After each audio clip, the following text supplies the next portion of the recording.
Welcome to Whispers in Esther, Part 4. Our scripture reading will be taken today from Esther 2, verses 13 through 19. And this is how she, Esther, would go to the king. Anything she wanted was given her to take with her from the harem to the king's palace. In the evening she would go there, and in the morning return to another part of the harem, to the care of Shahazgaz, the king's eunuch who was in charge of the concubines. She would not return to the king unless he was pleased with her and summoned her by name. When the turn came for Esther, the young woman Mordecai had adopted, the daughter of his uncle Abihail, to go to the king, she asked for nothing other than what Hegai, the king's eunuch, who was in charge of the harem, suggested. And Esther won the favor of everyone who saw her.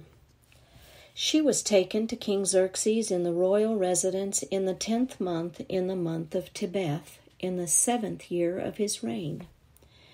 Now the king was attracted to Esther more than to any of the other women, and she won his favor and approval more than any of the other virgins. So he set a royal crown on her head and made her queen instead of Vashti. And the king gave a great banquet, Esther's banquet, for all his nobles and officials. He proclaimed a holiday throughout the provinces and distributed gifts with royal liberality. When the virgins were assembled a second time, Mordecai was sitting at the king's gate.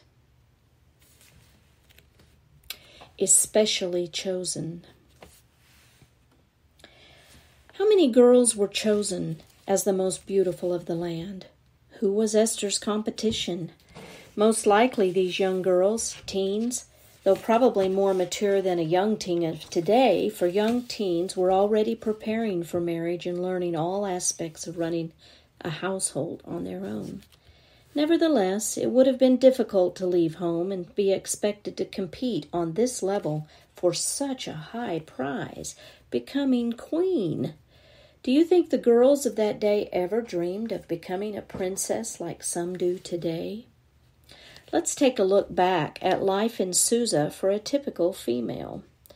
What could it have been like? I found an article written entitled Women's Lives in Ancient Persia by Masumi Price.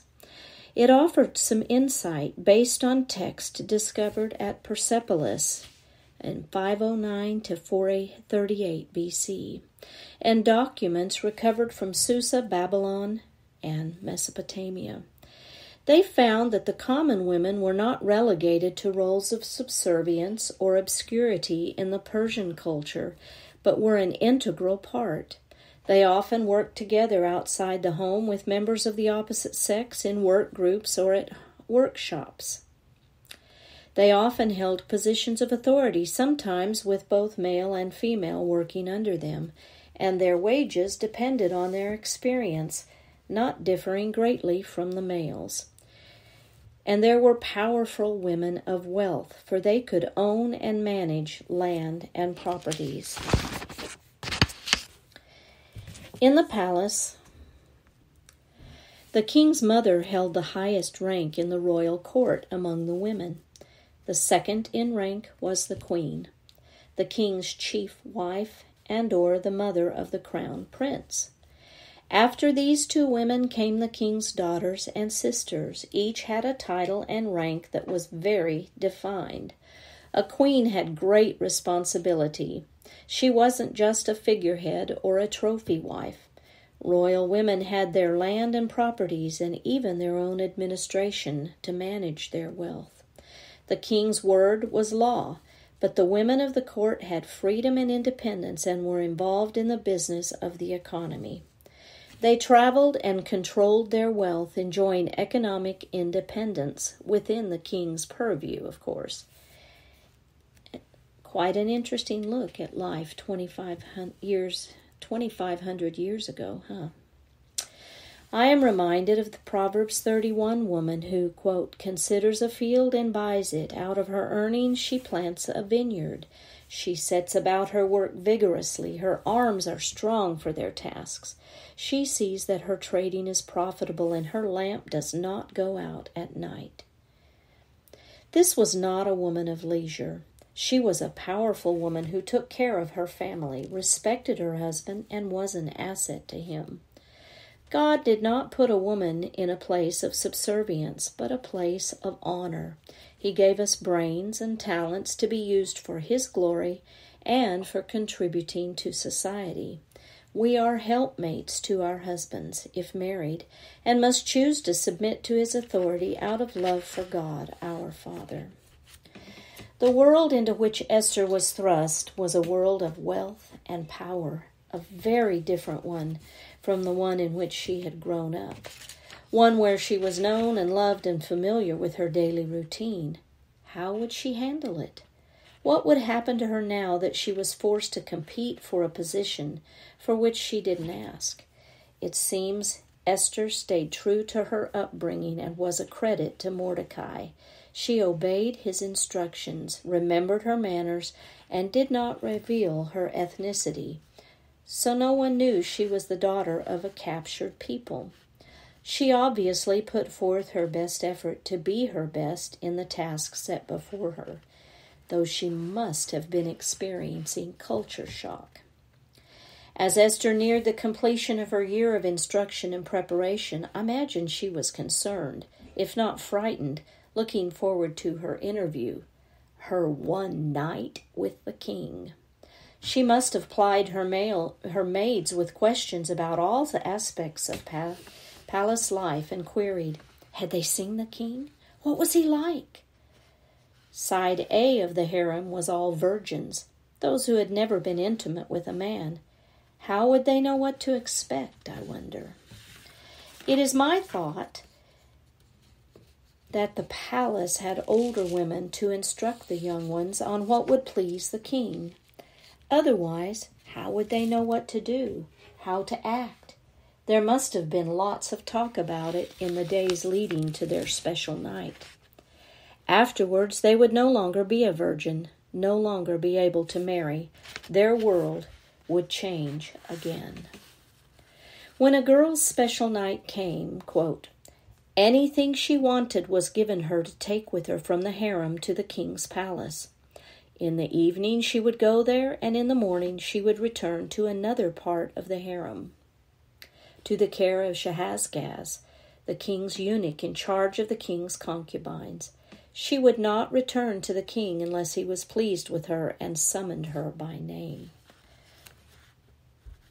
As the day drew nearer, Esther consulted with Haggai about what to take with her. She took nothing else. This is so curious. What are we talking about? I am sure the girls took their favorite perfumes, oils, and cosmetics with them, for they would not be returning to this side A of the harem again, and they would need to use them daily. What else would they take? Jewels? Certain clothing? Perhaps they took a musical instrument, if they played one well, to play for the king. Or maybe some literature to read, hoping to impress the king with their abilities. All we are told is Esther won the favor of everyone who saw her, and she was taken to King Xerxes in the royal residence. Unlike today, we're not told details, though our minds wonder at the scene. After their night together, she was taken to the harem, side B, with all the others who had been taken to the king. She was now one of his concubines, and she waited. No way of knowing how long it was before King Xerxes made his decision. No way of knowing how many girls he auditioned before we read, quote, the king was attracted to Esther more than to any of the other women, and she won his favor and approval more than any of the other virgins. God was working his plan and turned this king's heart towards Esther above all others. So he set a royal crown on her head and made her queen instead of Vashti, and the king gave a great banquet, Esther's banquet for all his nobles and officials. He proclaimed a holiday throughout the provinces and distributed gifts with royal liberality. The king was happy and gave another banquet. Matthew Henry's commentary says that perhaps this was to display Esther's beauty to his nobles and officials, which she agreed to do, unlike Vashti before her. In this way, quote, she might have the praise of obedience in the same instance in which the other incurred the blot of disobedience, end quote. And the king also granted a release to the provinces, either a remittance of the taxes in arrear or an act of grace for criminals. This was to add to the joy, end quote. What a celebration it must have been, and all rejoiced because the king was disposed to give to them as well. Verse 20 notes, Esther had kept her secret of her family background and nationality, just as Mordecai had told her to do, for she continued to follow Mordecai's instructions, as she had done when he was bringing her up.